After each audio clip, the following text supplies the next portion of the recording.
to be in action. An interviewer is interviewing a man from the university for the survey. Listen to the conversation between them and circle the best answer from A, B, or C for questions 1 to 4.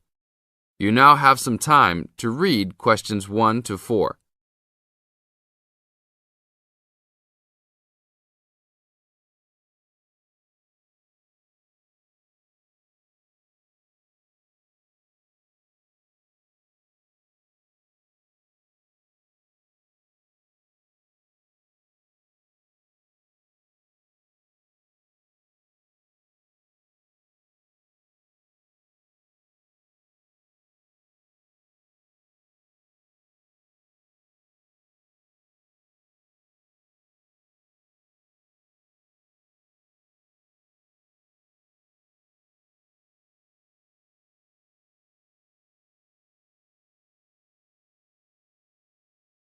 Now, we shall begin. You should answer the questions as you listen, because you will never hear the recording for the second time. Listen carefully and answer questions 1 to 4. Excuse me, I'm conducting a campus survey. Would you have time to answer a few questions? What's it all about? We're doing some market research for a new campus radio station starting in the next few months. That's okay. Sounds good. Great. I'll just work through this form with you. And if we could start with some personal background information? Sure. Right. If I could have your age, please. 26. Okay, good. And are you a student, teacher, or in another job? Well, I'm a tutor, but I'm also a postgraduate student, so I don't know what you might call me. What do you think? Okay, well, I'm more of a teacher, really. Fine. And would you mind if I asked about your salary, or I could leave it blank? No, that's okay. It's $20,000 a year. Thanks. Right. Now about your current listening habits. What would you say is your main reason for listening to radio? Well, I'm usually busy during the day at work, so I usually only listen to the radio at night. It helps me relax and unwind, even if I'm studying. Good. And how many hours a day on average do you listen to the radio? Well, not a lot really. I'd say just over an hour all told. Now you have some time to read questions 5 to 10.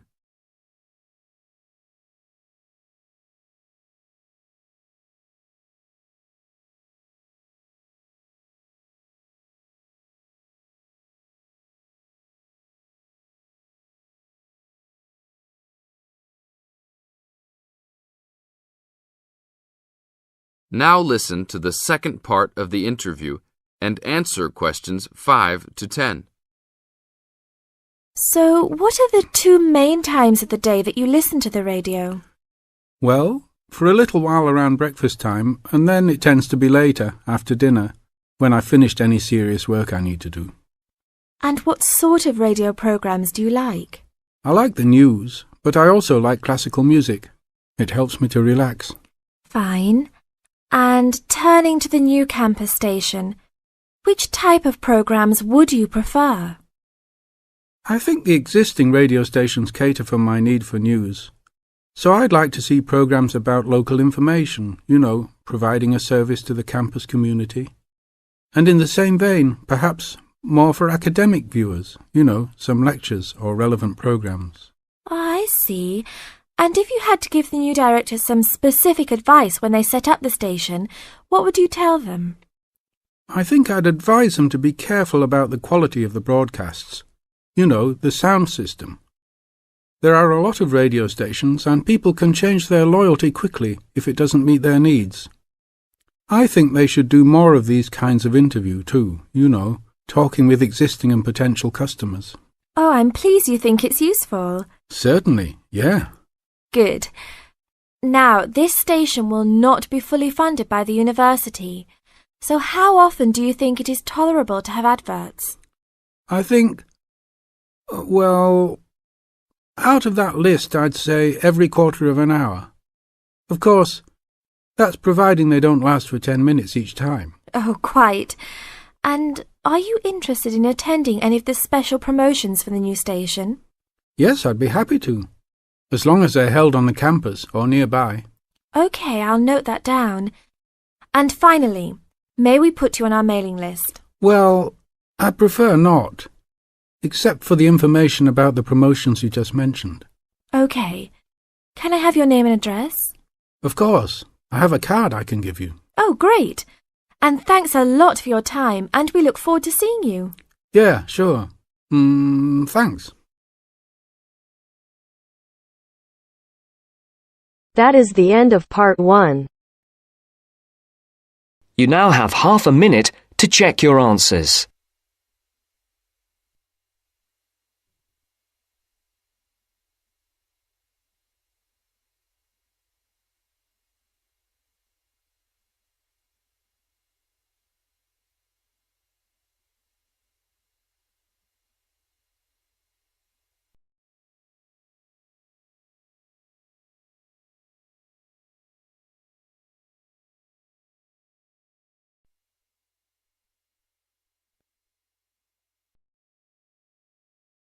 Now turns to part 2. Part 2. First, you have some time to look at questions 11 to 17.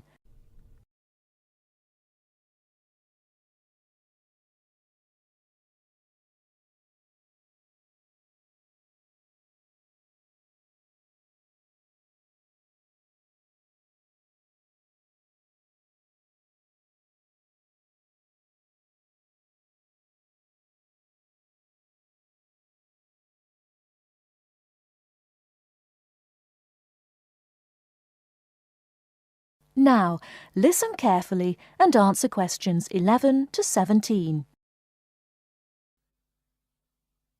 Good afternoon, everyone, and welcome to this short talk on the subject of fireworks.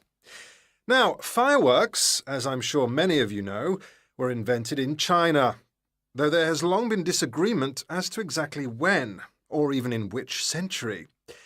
The consensus nowadays, though, is that it was in the 6th, as there is considerable evidence of war rockets being made then.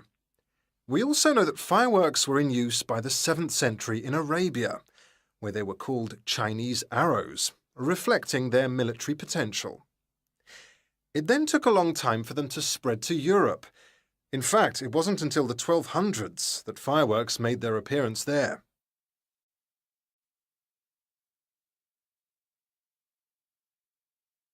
The basic ingredients of fireworks have changed little to this day. Their explosive capacity comes mainly from black powder, also known as gunpowder, which is produced from a mixture of charcoal, sulfur, and potassium nitrate. A modern aerial firework, the kind used nowadays in big public displays, not the small rocket type that you might remember from your childhood, is normally made in the form of a shell, often a sphere about the size of a peach. Inside the shell are a number of stars, surrounded by black powder, and running through the centre of the round shell is a charge that makes the firework explode when it reaches the desired altitude. This is known as the bursting charge. When this explodes, it ignites the outside of the stars, which begin to burn with bright showers of sparks.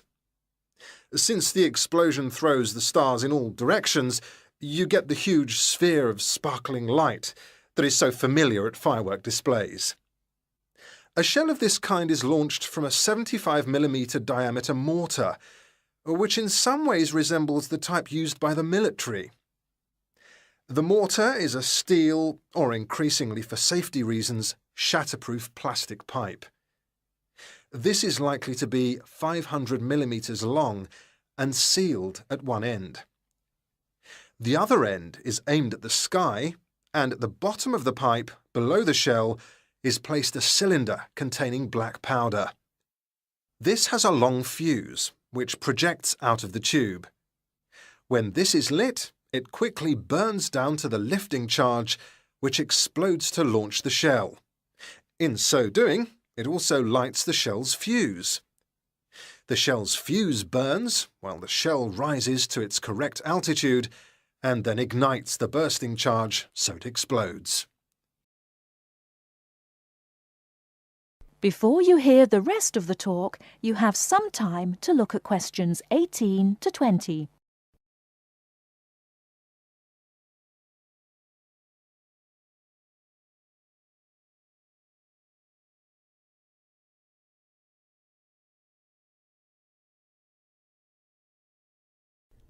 Now listen and answer questions 18 to 20. More complicated shells are divided into sections and burst in 2 or 3 phases. Shells like this are called multi-break shells. They may contain stars of different colours and compositions to create softer or brighter light, more or less sparks, etc. Some shells contain explosives designed to crackle in the sky, or whistles that explode outward with the stars. The sections of a multi-break shell are ignited by different fuses, and the bursting of one section ignites the next. The shells must be assembled in such a way that each section explodes in sequence to produce a distinct, separate effect. The pattern that an aerial shell paints in the sky depends on the arrangement of stars inside the shell. For example, if the stars are equally spaced in a circle, with black powder inside the circle, you will see an aerial display of smaller star explosions equally spaced in a circle. To create a specific figure in the sky, for instance a heart shape, you create an outline of the figure in stars inside the shell. Then you place explosive charges inside those stars to blow them outward into the shape of a large heart. Each charge has to be ignited at exactly the right time, or the whole thing is spoiled. Many other shapes have particular names, like the willow. This is formed by stars that fall in the shape of willow tree branches, spreading a little to the side and then downwards. The high charcoal composition of the stars makes them long-burning, so they may even stay visible until they hit the ground. The ring shell is fairly basic. It is produced by stars exploding outwards to produce a symmetrical ring of coloured lights. More complex is the pattern created by the palm, which contains large comets or charges in the shape of a solid cylinder. These travel outwards, explode and then curve downwards, like the limbs of a palm tree. The serpentine, the last one for now, is different again. When this one bursts, it sends small tubes of incendiaries scattering outwards in random paths, which may culminate in exploding stars. It can be quite spectacular. That is the end of part 2. You now have half a minute to check your answers.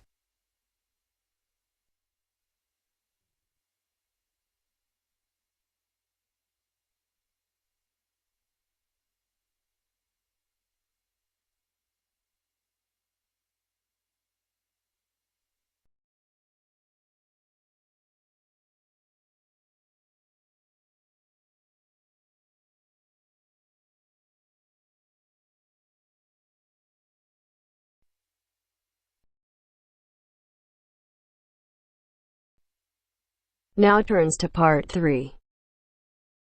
Part 3.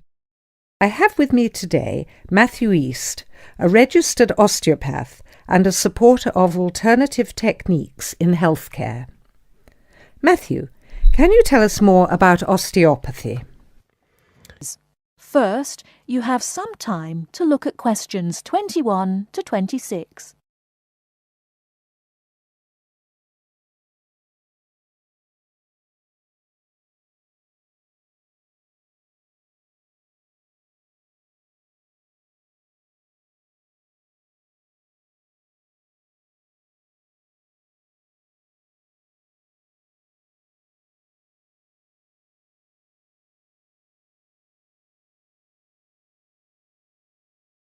Now listen carefully and answer questions 21 to 26.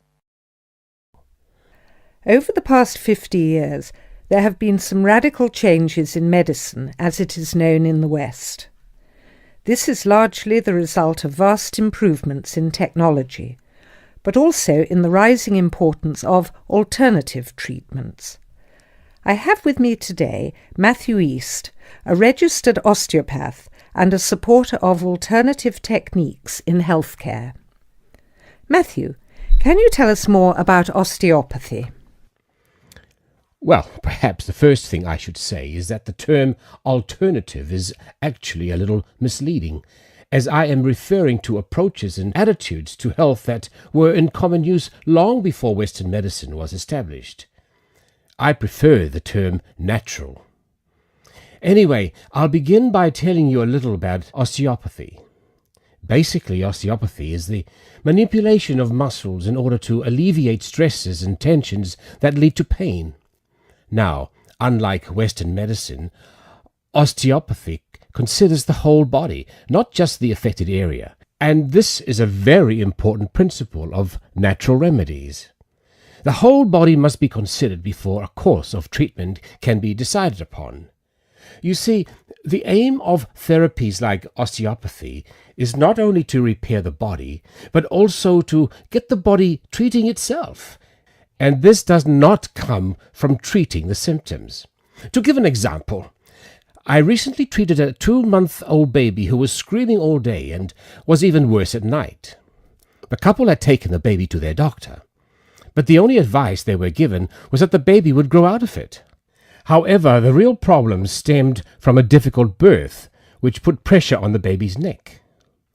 After 10 minutes of gentle manipulation, the pressure was released, and within 20 minutes the baby was quiet and calm for the first time. This was achieved without drugs or operations. Avoiding such invasive methods of treatment highlights another of the differences between Western medicine and a more natural approach.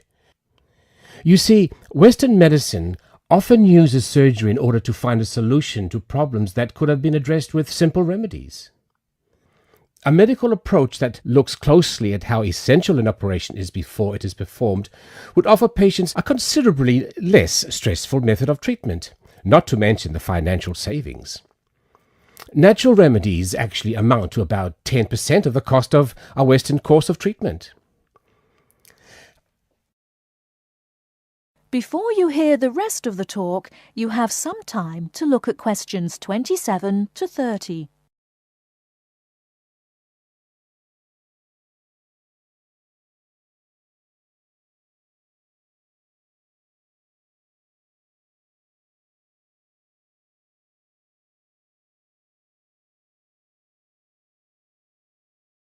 Now listen and answer questions 27 to 30.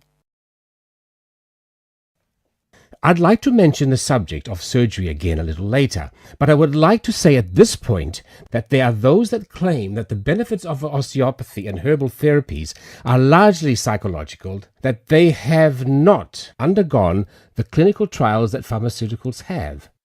To answer that, you only need to look at the example I gave earlier of the baby that stopped crying less than an hour after treatment, but was obviously far too young to react because of purely psychological factors. Another example can be seen in the successful use of acupuncture in the treatment of animals.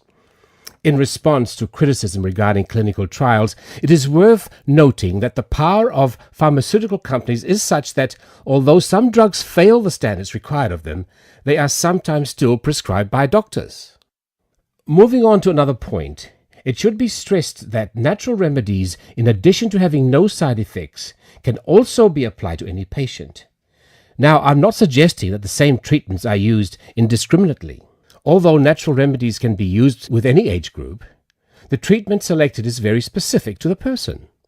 By this I mean that not only the general health of the patient needs to be considered, but also their habits, diet, and lifestyle in order to build a complete picture. However, I am not suggesting that we should reject Western medicine entirely. In fact, there have been occasions when I have referred patients to their doctor, as I felt that in those cases it was the most suitable course of action. There are many situations in which it is by far the best option. Take emergency surgery, for example. Obviously, more natural remedies do not provide the speed required in such cases. The best solution would therefore be an open-minded combination of the two forms. Well, thank you very much, Matthew. That was a very interesting insight into natural treatments. Next week we'll be inviting Dr. Moore. That's Moore onto the programme to argue his case as a doctor. Until next week, then, goodbye. That is the end of part 3. You now have half a minute to check your answers.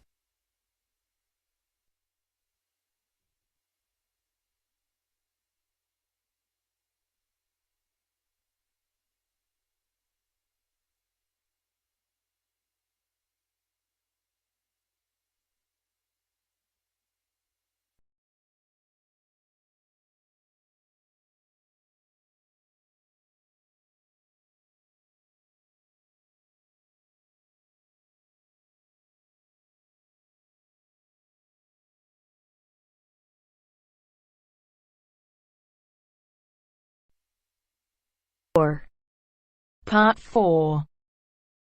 You are going to hear a lecture about dorm rooms. First, you have some time to look at questions 31 to 40.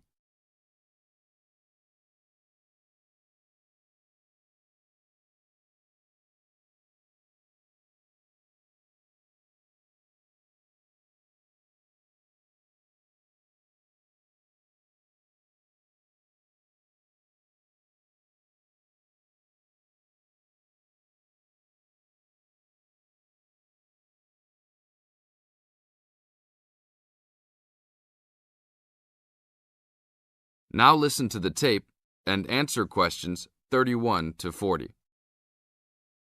Welcome to your new home for the upcoming year. These dorm rooms are among the best in the nation and are the newest ones at this school.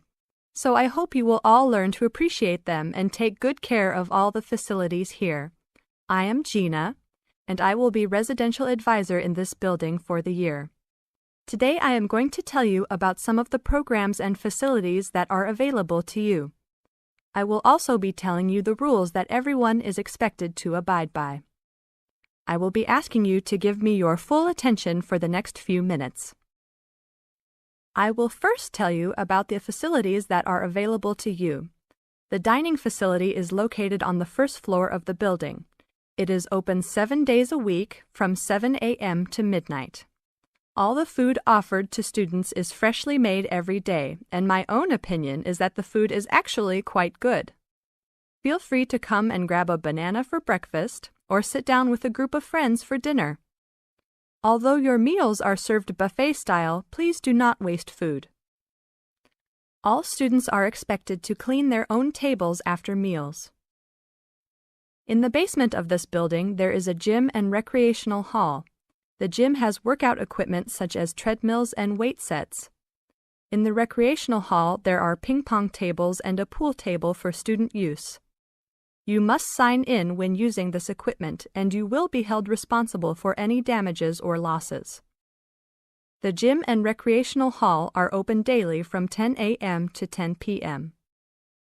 There is a kitchen located on the second floor of this building. Your dorm key will open this door.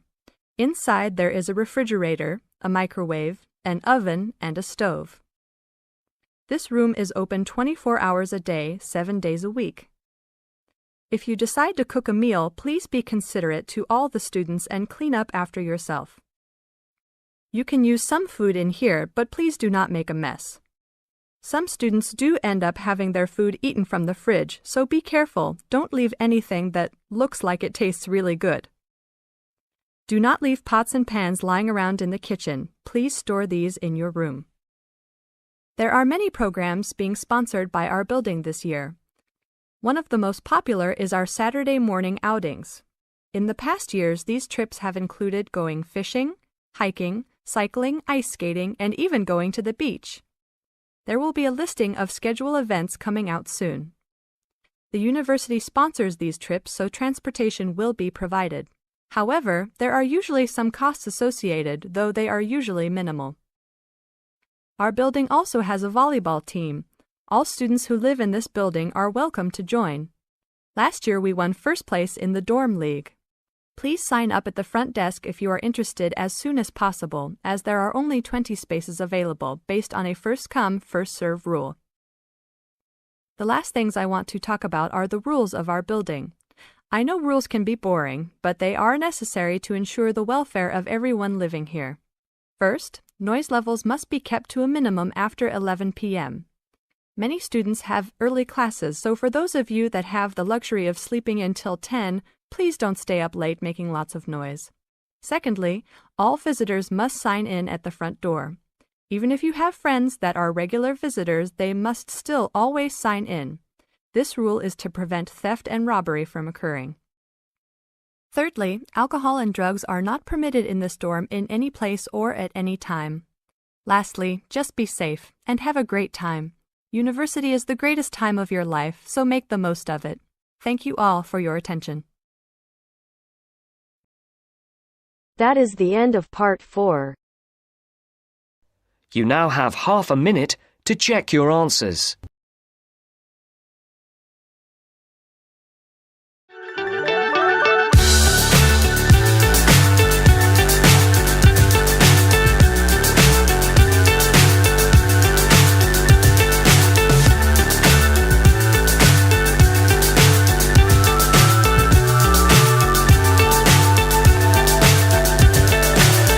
So high I'm hypnotized. What's up is down, what's left is right. Chasing stars and holding you. I can't see the end, but we'll see it through.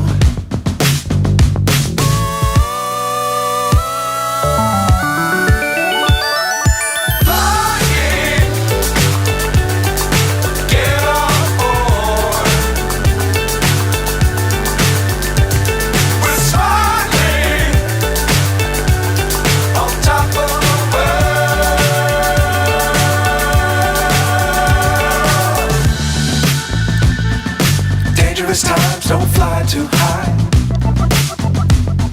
Be sure to keep the ground in sight.